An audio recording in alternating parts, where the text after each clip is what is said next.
नमस्कार बंधुगण निजुक्ति Odisha YouTube channel को मु आपको स्वागत करुच्ची। आज मु आपणमानक पई आगकु आसुवा रथयात्रा उपर एक सुंदर रचना प्रस्तुत करछि। एहा पूर्वरु मध्य आम चैनल रे रथयात्रा उपर एक रचना अछि, किंतु सेही रचनाटी षष्ठ सप्तम अष्टम नवम पिलांक पई थिला।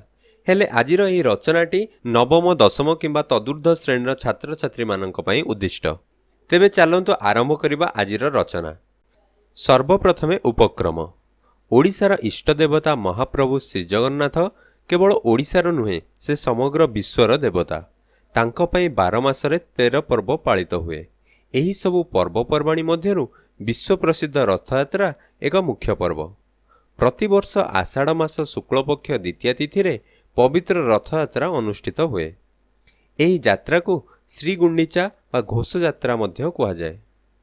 रथयात्रार महत्व। श्री जगन्नाथ हेले भक्त वत्सल। भक्तटीए जेपरी श्रद्धारे धाई आसे प्रभुंक दर्शन करिया पई, सेहीपरि बड़ ठाकुर मध्य जाति धर्म वर्ण निर्विशेष रे निजर लक्ष लक्ष भक्त मानकु भेटिया पई बड़ देउळ छाड़ी चली आसंती निज भक्त गहण को।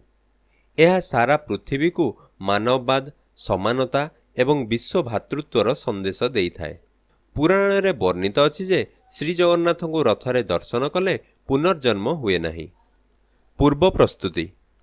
रथयात्रार प्रस्तुति माघ मास शुक्ल पंचमी ठारू काठ संग्रह सह आरंभ हुए। साधारणतः नयागढ़ जिलार दशपल्ला जंगलरू काठ संग्रह करा जाए। अक्षय तृतीया ठारू रथ गढ़ा कार्य आरंभ हुए। श्री जगन्नाथक रथ नंदीघोष को पीत एवं लोहित, बलभद्रंक रथ तालध्वज को लाल एवं सबुज और सुभद्रांक रथ दर्पदलन को लाल एवं कला रंगर कपड़ा रे सज्जित करा जाए। तीनोटी रथरे विभिन्न पार्श्व देवता को मध्य अधिष्ठित करा जाए। रथयात्रा पूर्व दिन समस्त रथ को सिंहद्वार निकट को निया जाए। पालन विधि। रथयात्रा दिन तीन दियंक नित्य पूजा संपन्न परे जथा विधि रे पहंडी विजय करी स्वतंत्र रथरे विराजमान करंती। बड़ देउलर सेवक दैतापति मानक द्वारा एही सेवा संपूर्ण करा जाए। पुरी बड़दाण्ड घंट घंटा, झांझ, मृदंग, हरिबोल और हुलहुली ध्वनि रे प्रकंपित हुए। समस्त भक्त मानक मध्यरे महाप्रभु को देखिबार आवेग एक अभूतपूर्व अनुभूति सृष्टि करे। कालिया शांत को रथ उपरे देखी भक्तर आखिरु झरी जाए आनंदाश्रु और भक्ति रे से गाई उठे, जगन्नाथ स्वामी नयन पथगामी भवतु मे।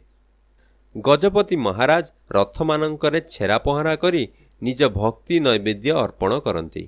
रथत्रय दौड़ी संलग्न करा जाए और उपस्थित जनता महाभक्ति सह रथगुड़ी को बड़ देउलरू गुंडीचा मंदिर बा माउसी मां मंदिर पर्यंत टाणी नियंती। गुंडीचा मंदिर रे तीन ठाकुर 9 दिन धरी रुहंती और सेठारे प्रत्यह विधि अनुसारे महाप्रभुंकर पूजा करा जाए। बाहुड़ा यात्रा। दीर्घ 9 दिन धरी गुंडीचा मंदिर रे रहिबा परे तीन ठाकुर दशमी दिन श्री मंदिर को प्रत्यावर्तन करती। यह बाहुड़ा दशमी बोली कहा जाए। पुणी भक्त माने रथत्रय को गुंडीचा मंदिर सिंहद्वार पाखक आणती। ता परदिन अर्थात एकादशी रे सुनावेश हुए। श्री जगन्नाथ, बलभद्र और सुभद्रा को मोहन मोहन सुनारे मंडित करा जाए। एहीपरि द्वादशी दिन रथ उपरे अधरपणा नीति करा जाए। एहापरे ठाकुरों को मंदिर भितर को निया जाए और रथ यात्रा संपूर्ण हुए। श्रीक्षेत्र पुरी रे प्रतिवर्ष सारा पृथ्वी प्रायतः 10 लाख लोकों समागम होता है। सेतिपाई जिला एवं राज्य सरकार स्वास्थ्य, आईन श्रृंखला, गमनागमन आदि विषय रे सविशेष योजना प्रस्तुत करी श्रृंखलार सह रथयात्रा पालन पाई कार्य करती। उपसंहार।